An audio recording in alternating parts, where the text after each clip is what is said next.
Chapter 16. Time held to account. History is neither a straight line nor a simple return to its point of origin. It is a deeper movement, like a pendulum in motion, like a spiral that revisits the same ground but never from the same height. Civilizations pass again through familiar landscapes of ambition, fear, prosperity, and collapse, yet always under altered skies.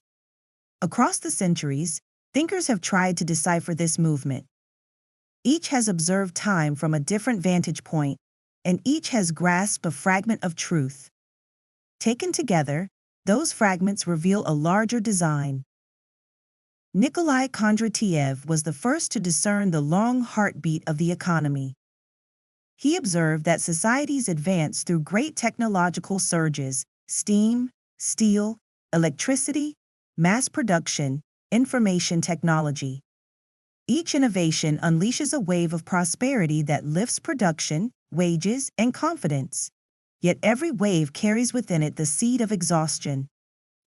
When technological momentum fades, credit expands to sustain growth. Debt accumulates, distortions multiply, and eventually the wave breaks. Crisis does not arrive by chance or cruelty. It clears the ground so that a new productive force may emerge. Economic time, in Kondratiev's vision, moves in long rhythmic waves. William Strauss and Neil Howe listened to a different clock. They turned their attention away from machines and markets toward generations and memory. They discovered that collective memory has limits. Those who survive great catastrophes build institutions strong enough to prevent repetition.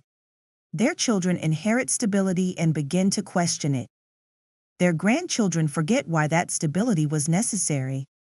Thus, roughly every 80 to 90 years, societies enter a period of profound crisis, not because technology fails, but because memory does.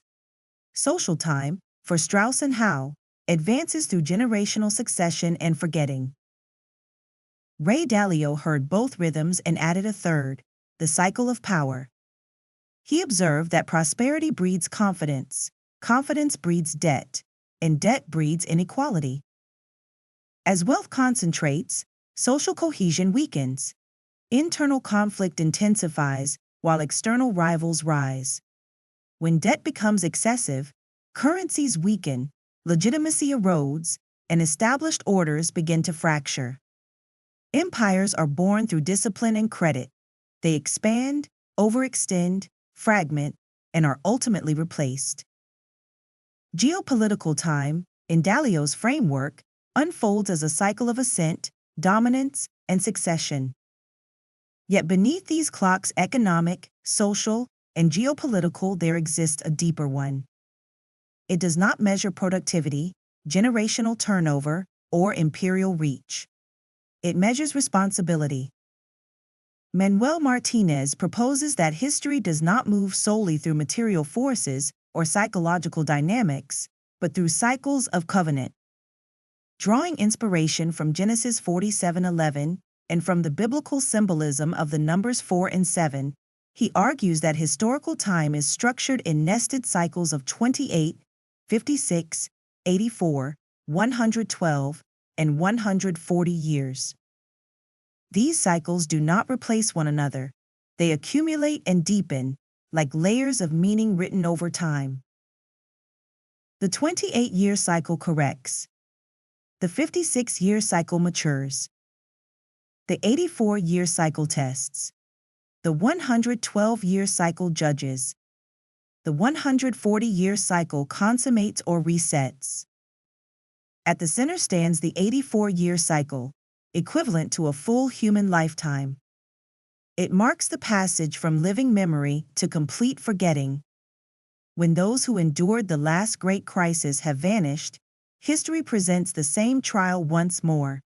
Not because societies are condemned to repeat themselves, but because they are summoned to account for what they have inherited. It is at this intersection that the models converge. When a Kondratiev wave exhausts itself, economic strain intensifies. When generational memory fades, as Strauss and Howe describe, social cohesion weakens. When debt and inequality reach extremes, as Dalio explains, power destabilizes. And when all of these pressures converge within the same covenantal cycle, the crisis ceases to be merely economic or political. It becomes moral. Here lies the essential distinction. Kondratiev explains how growth is exhausted. Strauss and Howe explain how memory is exhausted. Dalio explains how order is exhausted. Martínez explains why history demands an answer. In this vision, history is not neutral. It observes, it weighs, it judges. Each generation receives an inherited order and must decide whether to honor it, reform it, or betray it. For this reason, crises are never accidents. They are moments of revelation. They expose which institutions were genuine and which were merely theatrical. They reveal which values were lived and which were only proclaimed. They determine whether the covenant that sustained a society remains intact or has been broken. History, then, is neither a closed circle nor a simple oscillation. It is a spiral endowed with moral memory. Names change. Flags change. Technologies and protagonists rise and fall. Yet the questions remain unchanged. What did we do with what was entrusted to us? Did we learn or merely repeat? Did we fulfill the covenanter? Did we violate it? The clocks continue to mark the hour, even when no one watches them. And when they align, when the economy tightens, memory fades, power fragments, and the covenant is put to the test, time no longer moves in silence. It speaks, not as punishment, but as judgment. Chapter 17. The day time was consecrated. Nations are not born on the day documents are signed, but on the day time is consecrated. Signatures are administrative acts. Chosen dates are acts of meaning.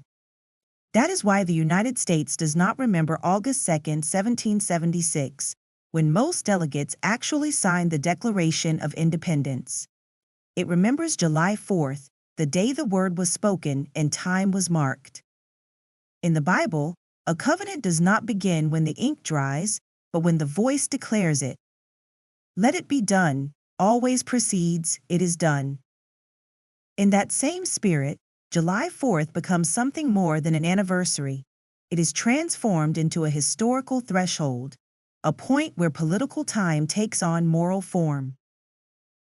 The number 4, in biblical tradition, represents the created world, the 4 cardinal points, the 4 ends of the earth, the totality of the material order. To choose the 4th day is to affirm that the nation is not born from the blood of kings, nor from the divine right of crowns, but from the real world, from inhabited land, from concrete history. It is a declaration that authority will be exercised on earth, under responsibility, not inherited in the heavens. But 4 does not act alone. July is the 7th month, and 7 is the number of the covenant, of fullness, of sacred time. 7 days for creation. 7 cycles for rest. 7 as the sign that something has been set apart and completed. By placing the birth of the nation in the 7th month, the Founding Fathers closed one historical cycle and opened another. They did not just break with an empire, they assumed a charge. Thus, 4 and 7 meet. The created world is placed under covenant. Material reality is subjected to a moral responsibility. It is not a theocratic pact, nor a liturgical oath, but a civic covenant. Freedom under law, power under judgment, sovereignty under conscience. That some of the Founding Fathers were Freemasons, and that figures such as Benjamin Franklin moved naturally between the Enlightenment, symbolism, and biblical tradition, does not turn this act into a conspiracy, but rather into a work laden with intentional symbolism. For those men, numbers, time, and signs mattered. Reason did not exclude providence. Natural law did not deny moral judgment. The Declaration itself makes this clear when it invokes the laws of nature and of nature's God. It does not claim divine privilege, but responsibility before a higher order. The new nation does not proclaim itself chosen to dominate, but rather obligated to give account. From that moment on, what came to be called manifest destiny can be read as the historical unfolding of that covenant. The 4 drives expansion over the land, over physical space, over the continent. The 7 grants the conviction of purpose, of mission, of destiny. But every biblical covenant contains a silent warning: the same hand that blesses also judges. Expansion can be stewardship, or it can become domination. Mission can be service, or it can degenerate into arrogance. In the vision of Manuel Martinez, July 4, 1776, is not merely the beginning of a nation, but the beginning of a clock, a covenantal clock that advances in cycles 28, 56, 84 years, measuring not only material progress, but fidelity to the founding spirit. As generations pass, memory weakens, and when memory is lost, history returns to ask its questions. Thus, time does not advance in silence. It observes, it waits, and when the moment arrives, it responds.